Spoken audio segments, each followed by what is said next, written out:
दोस्तों, इस दुनिया में हमें बस एनिमल्स में ही वैरायटी देखने को मिलती है।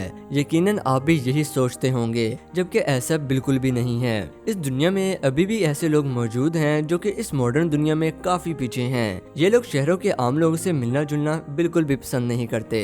इनकी जिंदगियां एक जंगल से शुरू होती हैं और उसी जंगल तक रहती हैं। इनका जीना मरना इसी जंगल में ही होता है और इवन मरने के बाद भी ये इसी जंगल में दफन होते हैं। मैं बात कर रहा हूँ उन कबीलों की जो कि आज भी जंगलों में रह रहे हैं। ये शहरी लोगों के तो सख्त खिलाफ हैं और इनकी तो एक अलग ही दुनिया है। तो चलें, आज मैं आपको दुनिया के सबसे खतरनाक कबीलों के बारे में बताता हूँ जिनकी बेरहमी आपके दिलों में खौफ डाल सकती है। इसके अलावा मैं आपको ऐसे कबीले से मिलवाऊंगा जो कि अपने आप को हर वक्त स्केलेटन पेंट करके रखती है। इनमें से एक कबीला ऐसा भी है जो कि दुनिया के सबसे अमीर आदमी की मौत के जिम्मेदार हैं।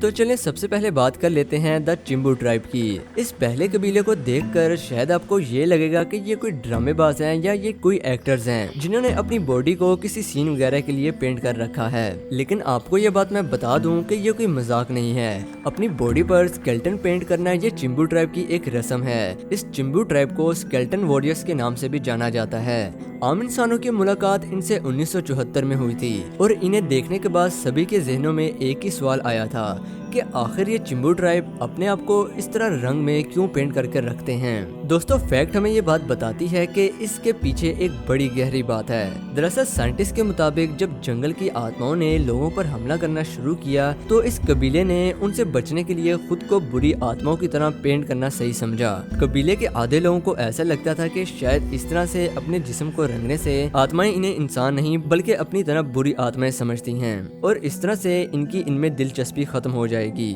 और यही एक वजह है कि चिंबू ट्राइब अपने जिस्म को इस तरह से रंगते आ रहे हैं। ये इनकी रस्म का एक बहुत बड़ा हिस्सा है। 1934 में जब लोगों को इस कबीले की जिंदगियों के बारे में पता चला तो ज्यादा से ज्यादा जर्नलिस्ट इसमें दिलचस्पी दिखाने लगे, लेकिन इनको ये चीज बिल्कुल भी पसंद नहीं थी और जो भी इनकी रस्म का हिस्सा बनना चाहता था तो ये उसे अपनी दुनिया में शामिल ही नहीं होने देते थे।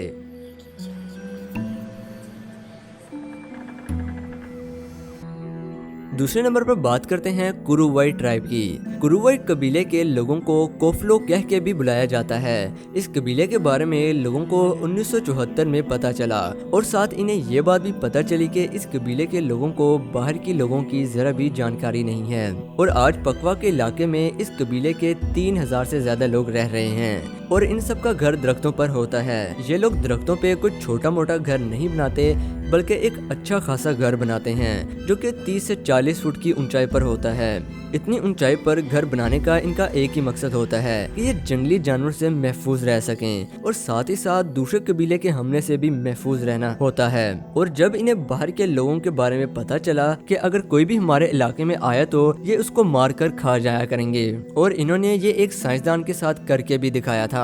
कहा जाता है कि माइकल रॉक को मारने के पीछे भी इन्हीं का हाथ था। जिनको नहीं पता तो उनको मैं ये बात बताता चलूं कि माइकल रॉकफेलर अमेरिका के वाइस प्रेसिडेंट के बेटे थे जो कि गलती से इनके इलाके में पहुंच गए थे।